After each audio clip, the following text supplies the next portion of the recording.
Hi ரிவர்ஸ், welcome to Subhashini உலகம். இன்றைக்கி நம்ம எறாத்துக்கு செய்யலாம் வாங்க. ஒரு பாத்திரம் வச்சுக்கலாம், அதில் கொஞ்சம் எண்ணெய் ஊற்றிக்கலாம். இந்த எறாத்துக்கு நம்ம சாதத்து கூட மத்தியானம் லஞ்சுக்கு சாப்பிடும்போது ரொம்ப ரொம்ப டேஸ்டியாக இருக்கும். அதே நம்ம நைட்டுக்கு தோசைக்கு சாப்பிட்டா அல்டிமேட்டாக இருக்கும். இப்போ நம்ம எண்ணெய் ஊற்றிட்டு அது நல்லா காஞ்சிட்டோடனே அதில் கொஞ்சம் கடுகு போட்டுக்கலாம். கடுகு நல்லா பொரியட்டும். இப்போ கடுகு நல்லா பொரிஞ்சிட்ருக்கு.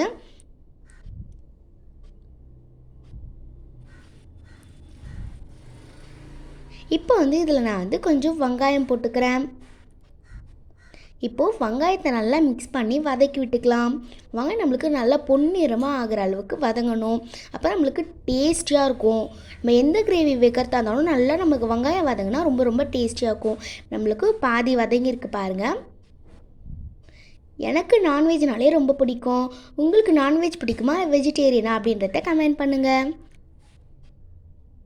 இப்போது வெங்காயம் வதக்கிறதுக்காக கொஞ்சோண்டு உப்பு போட்டுக்கலாம். அப்புறம் வெங்காயம் கொஞ்சம் சீக்கிரமாக வதங்கிடும்.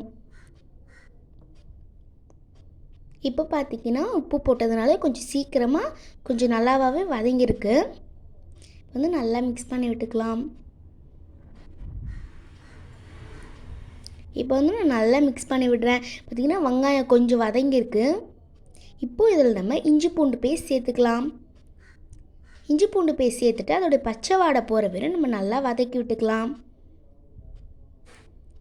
நல்லா வெங்காயத்தோடு இஞ்சி பூண்டை நல்லா மிக்ஸ் பண்ணி விட்டு கொஞ்ச நேரம் அதை மட்டும் வதக்கி விட்டுடலாம்.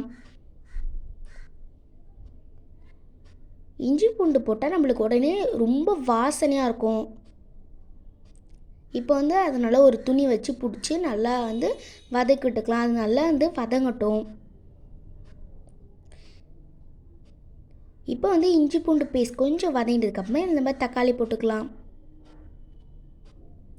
தக்காளி போட்டுட்டு இதை நல்லா மிக்ஸ் பண்ணி விடலாம். தக்காளி நல்லா ரொம்ப சாஃப்டாக ஒரு வெங்காயம் இஞ்சி பூண்டு பேஸ்ட்க்கு அப்புறம் தக்காளி இது மூணு ஒரு பேஸ்ட் மாதிரி ஆகிற அளவுக்கு நல்லா வதக்கி விட்டுக்கலாம்.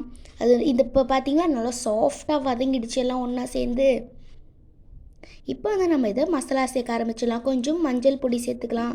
அப்புறம் அப்போயே நம்ம வெங்காயம் வதங்கிறதுக்கு கொஞ்சம் உப்பு சேர்த்துக்கணும். இப்போ கொஞ்சம் பார்த்து சேர்த்துக்கோங்க. அதுக்கப்புறமா இதில் நம்ம கொஞ்சம் மிளகாத்தூள் போட்டுக்கலாம். உங்கள் காரத்துக்கு ஏற்ப அளவு நீங்கள் போட்டுக்கோங்க. இதில் நம்ம வாஷ் பண்ணி நல்லா க்ளீன் பண்ணி எடுத்து வச்சுருக்க ப்ரான் சேர்த்துக்கலாம். இதை நல்லா மிக்ஸ் பண்ணி விட்டுக்கலாம். இதை மிக்ஸ் பண்ணிவிட்டு இதில் தண்ணி ஊற்றி நல்லா நம்ம கொதிக்க விடலாம். இப்போ இது நல்லா கொதிக்கட்டும். இது கொதிச்சோடனே நம்மளுடைய எறாத்துக்கு ரெடி. இப்போ இது கொதிச்சோடனே இதில் நம்ம கருவேப்பிலை போட்டுக்கலாம். ஓகே அவள்தான், இந்த இப்படி முடிஞ்சிச்சு. ஓகே, இந்த உங்களுக்கு பிடிச்சிருந்ததுன்னா லைக் பண்ணுங்கள், ஷேர் பண்ணுங்கள், கமெண்ட் வச்சு சாப்பிட்டு பல வருஷம் நாளுக்கு தரேன். அப்புறம் நான் பார்த்துட்றேன். தேங்க்யூ, பாய் பாய். இன்றைக்கி நான் இதை லஞ்சுக்கு சாதத்து கூட தான் சாப்பிட போகிறேன்.